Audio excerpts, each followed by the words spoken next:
Nu sta ik er heel blanco in.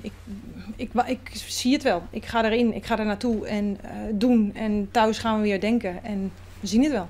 Wat zijn de gevaren dat je vooral moet krijgen, denk je? Ja, de aardbeving zelf natuurlijk, naschokken, dat is natuurlijk een gevaar. Smerig water kan een probleem zijn. Het feit dat je geen stroom hebt en dat soort dingen, dat heeft natuurlijk allemaal gevolgen.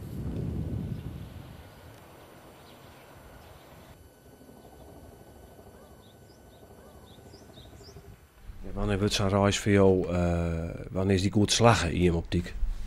Als we in Tokio landen, dan is die wat mij betreft al geslaagd. Dan kunnen we daar aan het werk en dan kunnen we aan de gang en dan is het goed.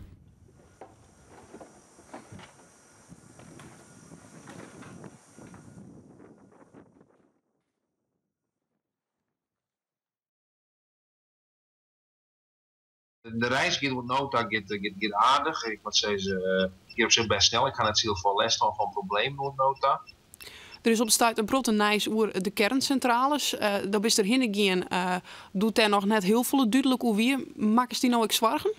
Nee, ik maak ze beslist net zwargen. Dat komt misschien goed door de Japanners die ik moet nota sprutsen naar. Die ben ik totaal net bezwart. Alhoewel het nog een beetje afvreden of dat wordt terecht is, maar geleerd.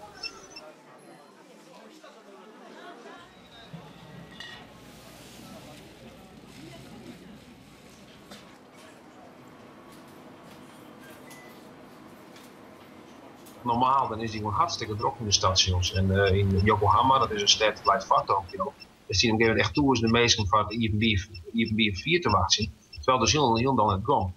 Ja, dat is gewoon best heftig om dat te zien. En vooral als het zo stil is, dat het nou jongen is. Ik bedoel, normaal krioeken dat van de meesten is aan metro en et cetera.